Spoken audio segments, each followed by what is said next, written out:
ಮೂಡಾ ಪ್ರಕರಣದಲ್ಲಿ ಸಿಎಂ ವಿರುದ್ಧ ತನಿಖೆಗೆ ಜನಪ್ರತಿನಿಧಿಗಳ ಕೋರ್ಟ್ ಆದೇಶವನ್ನ ಕೊಟ್ಟಿದೆ.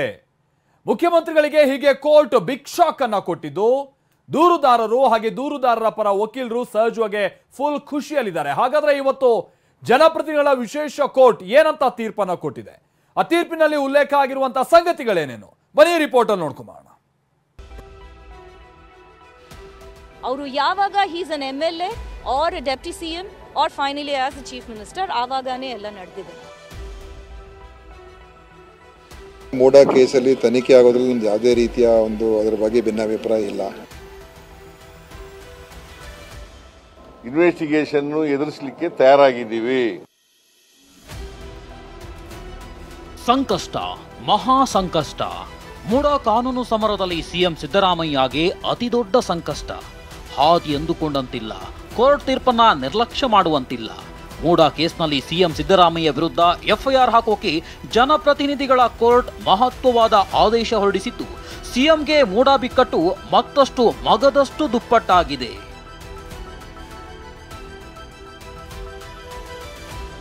ಮೂಡಾ ಪ್ರಕರಣ ಸಂಬಂಧ ರಾಜ್ಯಪಾಲರು ಪ್ರಾಸಿಕ್ಯೂಷನ್ಗೆ ಅನುಮತಿ ಕೊಟ್ಟಿರುವ ಬಗ್ಗೆ ಸಿಎಂ ಸಿದ್ದರಾಮಯ್ಯ ತಡೆ ಕೋರಿ ಅರ್ಜಿ ಸಲ್ಲಿಸಿದ್ರು.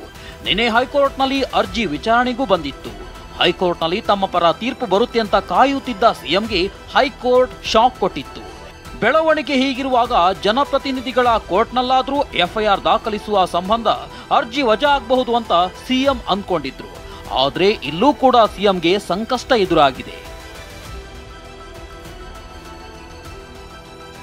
ಸಿಎಂ ಸಿದ್ದರಾಮಯ್ಯ ವಿರುದ್ಧ ತನಿಖೆಗೆ ಜನಪ್ರತಿನಿಧಿಗಳ ನ್ಯಾಯಾಲಯ ಕೂಡ ಆದೇಶ ಹೊರಡಿಸಿದೆ. ಮೈಸೂರು ಲೋಕಾಯುಕ್ತ ಪೊಲೀಸರ ಹೆಗಲಿಗೆ ತನಿಖೆಯ ಭಾರ ಬಿದ್ದಿದೆ. CRPC ಸೆಕ್ಷನ್ 156 ಅಡಿಯಲ್ಲಿ ತನಿಖೆ ನಡೆಸಲು ಕೋರ್ಟ್ ಆದೇಶ ನೀಡಿದೆ. ಡಿಸೆಂಬರ್ 24 ಅಂದ್ರೆ 3 ತಿಂಗಳ ಒಳಗೆ ವರದಿ ನೀಡುವಂತೆ ಮೈಸೂರು ಲೋಕಾಯುಕ್ತ SPಗೆ ಕೋರ್ಟ್ ಆದೇಶ ನೀಡಿದೆ. ಇತ್ತ ಸಿಎಂ ವಿರುದ್ಧ ತನಿಖೆಗೆ ಜನಪ್ರತಿನಿಧಿಗಳ ಕೋರ್ಟ್ ಕೂಡ ಯಾವಾಗ ಆದೇಶ ಕೊಡ್ತೋ ದೂರುದಾರರ ಪರ ವಕೀಲರಿಗೆ ಫುಲ್ ಖುಷಿಯಾಗಿದೆ. ಈ ಬಗ್ಗೆ ಮಾತನಾಡಿದ ವಕೀಲೆ ಲಕ್ಷ್ಮೀ ಅಯ್ಯಂಗಾರ್, ಸಿಎಂ ಸಿದ್ದರಾಮಯ್ಯನವರು ಅಧಿಕಾರದಲ್ಲಿದ್ದಾಗಲೇ ಇದನ್ನೆಲ್ಲ ನಡೆಸಿರೋದು, ಸಿಎಂ ಪಾತ್ರ ಇದೆ ಅಂದ್ರು. ವಸಂತ್ ಕುಮಾರ್ ಮಾತನಾಡಿ, ಸಿಎಂ ರಾಜೀನಾಮೆ ಕೊಟ್ಟು ತನಿಖೆ ಎದುರಿಸಬೇಕು ಅಂದ್ರು. ಅವರು ಪವರ್ ಅಲ್ಲಿ ಇರುವಾಗನೇ ಇದೆಲ್ಲ ನಡೀತು. ಯಾವ ಟೈಮ್ ಅಲ್ಲಿ ಅವರು ಆಕ್ಚುಲಿ ಲಾಸ್ಟ್ ಇಸ್ ಎಲೆಕ್ಷನ್ಸ್, ಆವಾಗ ಜನತಾದಲ್ ಜಾಯಿನ್ ಮಾಡಿಬಿಟ್ಟು ಆ ಟೈಮ್ ಅಲ್ಲಿ ಲಾಸ್ಟ್ ಎಲೆಕ್ಷನ್ಸ್, ಆವಾಗ ಏನ್ ನಡೆದಿಲ್ಲ. ಅವರು ಯಾವಾಗ ಹೀಸ್ ಅನ್ MLA और डेप्टी CM और finally as the chief minister ಆವಾಗನೇ ಎಲ್ಲ ನಡೆದಿದೆ. ಅವ್ರನ್ನ ಅರೆಸ್ಟ್ ಮಾಡಿ ತನಿಖೆ ಮಾಡುವಂತದ್ದು ಇರ್ತದೆ. ಹಾಗಾಗಿ ಅದಕ್ಕೆ ನಾನು ಹೇಳಿದೆ, ಇಲ್ಲಿ ಮಾನ್ಯ ಮುಖ್ಯಮಂತ್ರಿಗಳು ರಾಜೀನಾಮೆನ ಕೊಟ್ಟು ತನಿಖೆಯಲ್ಲಿ ಪಾಲ್ಗೊಂಡ್ರೆ ಬಹಳ ಉತ್ತಮ ಅಂತಕ್ಕಂಥದ್ದು. ಅವಾಗ ಪ್ರಾಮಾಣಿಕ ತನಿಖೆ ನಡೀತದೆ. ಈಗ ಮಾನ್ಯ ಮುಖ್ಯಮಂತ್ರಿ ಅಂಡರ್ಲಿ ಕೆಲಸ ಮಾಡುವಂಥ ಇವೆಲ್ಲ ಸಂಸ್ಥೆಗಳು ಮಾನ್ಯ ಮುಖ್ಯಮಂತ್ರಿಗಳ ಕ್ಯಾಬಿನೆಟ್ ಸಚಿವರ ಅಂಕುಶದ ಮೇಲೆ ನಡೀತಕ್ಕಂಥ ಸಂಸ್ಥೆಗಳಾಗಿರ್ತವೆ. ಹಾಗಾಗಿ ಇವತ್ತು ಮಾನ್ಯ ಮುಖ್ಯಮಂತ್ರಿಗಳು ರಾಜೀನಾಮೆಯನ್ನು ಸಲ್ಲಿಸಿ ಸಂಪೂರ್ಣ ತನಿಖೆಗೆ ಸಹಕಾರ ಕೊಟ್ಟ ನಂತರ ಅವರು ನಿರಪರಾಧಿ ಆದಮೇಲೆ ಮತ್ತೆ ಮುಖ್ಯಮಂತ್ರಿ ಆಗ್ಬೋದು. ಇವತ್ತು ಕೋರ್ಟ್ ಹೇಳಿರ್ತಕ್ಕಂಥದ್ದು ಅವ್ರನ್ನ ಅರೆಸ್ಟ್ ಮಾಡಿ ಅವ್ರನ್ನ ಇದು ಮಾಡಿ ಅಂತಕ್ಕಂಥದ್ದನ್ನು ಎಲ್ಲೂ ಉಲ್ಲೇಖ ಮಾಡಿಲ್ಲ. ದೂರುದಾರ ಸ್ನೇಹಮಯಿ ಕೃಷ್ಣ ಮಾತನಾಡಿ, ಈ ಪ್ರಕರಣವನ್ನ CBIಗೆ ಕೊಡಬೇಕು ಅಂದ್ರೆ ಪ್ರದೀಪ್ ಕುಮಾರ್ ಕೂಡಲೇ FIR ದಾಖಲಿಸಬೇಕು ಅಂದ್ರು. ಸರ್, ಈಗ ಮಾನ್ಯ ನ್ಯಾಯಾಲಯ ತಮ್ಮ ವ್ಯಾಪ್ತಿ ಪ್ರಕಾರ ಮೈಸೂರು ಲೋಕಾಯುಕ್ತ SP ಅವರಿಗೆ ಆದೇಶ ಮಾಡಿದರೆ ಅಲ್ಲಿ FIR ದಾಖಲೆ ನಂತರ ಈ ಪ್ರಕರಣ CBI ಕೊಡಿಸೋದಕ್ಕೆ ನಾವು ಮಾನ್ಯ ಉಚ್ಚ ನ್ಯಾಯಾಲಯದಲ್ಲಿ ಅರ್ಜಿ ಸಲ್ಲಿಸಬೇಕು ಅಂತ ನಿರ್ಧಾರ ಮಾಡಿದ್ವಿ. ಹಂಗಾಗಿ ಯಾವುದೇ ಕೋರ್ಟ್ನ ಪ್ರಿಯರ್ ಪರ್ಮಿಷನ್ ಅವಶ್ಯಕತೆ ಇಲ್ಲ, PCR ಅವಶ್ಯಕತೆ ಇಲ್ಲ. ಡೈರೆಕ್ಟ್ ಆಗಿ ಇವರೇ ಇನ್ವೆಸ್ಟಿಗೇಷನ್ ಮಾಡಬಹುದು ಆಸ್ ಪರ್ ಜಡ್ಜ್ಮೆಂಟ್ ಪ್ರಕಾರ. ಹಾಗಾಗಿ ಅವರಿಗೆ ಇದ್ದಂಥ SOP ಇದ್ದಂತಹ ಮತ್ತೆ ಸ್ಟೇ ಇದ್ದಂತಹ ಕಾರಣದಿಂದ ತಡೆಯಾಗಿತ್ತು. ಈಗ ಎಲ್ಲ ಅಡೆತಡೆಗಳು ಗೊಂದಲ ನಿವಾರಣೆ ಆಗಿದೆ. ಇವರು ಈಗ ಇಮಿಡಿಯೇಟ್ ಆಗಿ ನಾವು ಕೊಟ್ಟಿರ್ತಕ್ಕಂಥ ಹಳೆ ದೂರು ಮತ್ತೆ ಇವತ್ತು ಕೊಡ್ತಾ ಇರತಕ್ಕಂಥ ಪ್ರೆಸ್ ದೂರಿನ ಆಧಾರದ ಮೇಲೆ ಮತ್ತೆ ಜಡ್ಜ್ಮೆಂಟ್ ನ ಆಧಾರದ ಮೇಲೆ FIR ಮಾಡಿ ಇನ್ವೆಸ್ಟಿಗೇಷನ್ ಮಾಡಬೇಕು. ಜನಪ್ರತಿನಿಧಿಗಳ ಕೋರ್ಟ್ ಆದೇಶದ ಪ್ರತಿಯನ್ನ ಈಗಾಗಲೇ ಲೋಕಾಯುಕ್ತ ADGP ರವಾನೆ ಮಾಡಲಾಗಿದೆ.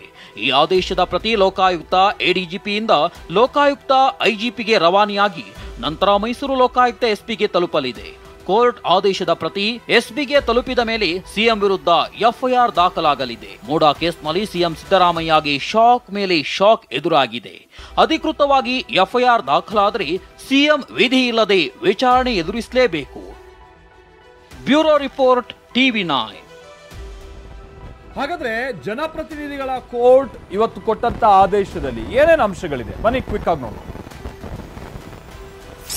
ಮೂಡಾಗೆ ಜಮೀನು ಸ್ವಾಧೀನ ನಂತರ ಪರಿಹಾರ ನಿಗದಿ ಮಾಡಲಾಗಿದೆ. ಪರಿಹಾರ ನಿಗದಿಯಾದ ಬಳಿಕವೂ ಡಿನೋಟಿಫಿಕೇಶನ್ ನಡೆಸಲಾಗಿದೆ. ಮೊಡಾದಿಂದ ನಿವೇಶನ ಹಂಚಿಕೆಯಾದ ಬಳಿಕವೂ ಖರೀದಿ ಮಾಡಲಾಗಿದೆ. ಸಿಎಂ ಸಿದ್ದರಾಮಯ್ಯ ಬಾಮೈದನಿಂದ ಜಮೀನು ಖರೀದಿ ಮಾಡಲಾಗಿದೆ. ಕಾನೂನು ಬಾಹಿರ ಭೂ ಪರಿವರ್ತನೆಯೂ ಆಗಿದೆ. ನಂತರ ಸಿಎಂ ಸಿದ್ದರಾಮಯ್ಯ ಪತ್ನಿಗೆ ಜಮೀನು ದಾನ ಮಾಡಲಾಗಿದೆ. ನಂತರ ಬದಲಿ ನಿವೇಶನಕ್ಕೆ ಕೋರಿಕೆಯ ವಿವರ ನಮೂದು ಮಾಡಲಾಗಿದೆ. ವಿಜಯನಗರ ಲೇಔಟ್ನಲ್ಲಿ 14 ನಿವೇಶನಗಳನ್ನು ಕಾನೂನು ಬಾಹಿರವಾಗಿ ಹಂಚಿಕೆ ಮಾಡಲಾಗಿದೆ. ಪರಿಹಾರ ನಿಗದಿಯಾಗಿರುವ ಜಮೀನು ಡಿನೋಟಿಫೈ ಮಾಡಲಾಗಿದೆ. ಆಗ ಸಿದ್ದರಾಮಯ್ಯ ಡಿಸಿಎಂ ಆಗಿದ್ರು. ದೇವರಾಜು ಭೂ ಮಾಲೀಕರಲ್ಲದಿದ್ರು ಅವರ ಹೆಸರಲ್ಲಿ ಡಿನೋಟಿಫಿಕೇಶನ್, ಭೂ ಮಾಲೀಕರಲ್ಲದಿದ್ರು ದೇವರಾಜುವಿನಿಂದ ಜಮೀನು ಖರೀದಿ. ದೇವರಾಜು ಮೂಲ ಮಾಲೀಕನೇ ಅಲ್ಲ, ಮಾಲೀಕರಲ್ಲದಿದ್ರು ಜಮೀನು ಖರೀದಿ. 17A ಅಡಿ ರಾಜ್ಯಪಾಲರಿಂದ ಅನುಮತಿ ಪಡೆಯಲಾಗಿದೆ. ರಾಜ್ಯಪಾಲರ ಅನುಮತಿ ಬಳಿಕ ಅದನ್ನು ಹೈಕೋರ್ಟ್ನಲ್ಲಿ ಪ್ರಶ್ನಿಸಲಾಯಿತು. ಹೈಕೋರ್ಟ್ ಮಧ್ಯಂತರ ಆದೇಶ ನೀಡಿತ್ತು. ಹೈಕೋರ್ಟ್ ಸಿಎಂ ಅರ್ಜಿಯನ್ನ ವಜಾಗೊಳಿಸಿರುವ ಆದೇಶ ಸಲ್ಲಿಸಲಾಗಿದೆ. ಯಾವ ಅಂಶಗಳ ಬಗ್ಗೆ ತನಿಖೆ ಅಗತ್ಯವಿದೆ, ಮೇಲ್ನೋಟಕ್ಕೆ ತನಿಖೆ ಅಗತ್ಯವೆಂದು ಹೈಕೋರ್ಟ್ ಕೂಡ ಅಭಿಪ್ರಾಯಪಟ್ಟಿದೆ. ತನಿಖೆಗೆ ಮುಖ್ಯಮಂತ್ರಿ ಹಿಂಜರಿಯಬಾರದೆಂದು ಹೈಕೋರ್ಟ್ ತೀರ್ಪು ಕೊಟ್ಟಿದೆ. ಬಿಎನ್ಎಸ್ಎಸ್ ಜಾರಿಯಾಗುವ ಮೊದಲು ಆರೋಪಿತ ಕೃತ್ಯಗಳು ನಡೆದಿವೆ. ಪೋರ್ಚುಗೀಸ್ ಪ್ರೊಸೀಜರ್ ಕೋಡ್ ಅನ್ನ ಆಗ ಅನ್ವಯಿಸಲಾಗಿತ್ತು. ಗೋವಾ, ಡಿಯು ಡಮನ್ ಭಾರತಕ್ಕೆ ಸೇರುವ ಮುಂಚಿನ ಕಾನೂನು ಅಲ್ಲಿ ನಡೆದ ಹಳೆ ಅಪರಾಧಗಳಿಗೆ ಅನ್ವಯಿಸಲಾಗಿತ್ತು.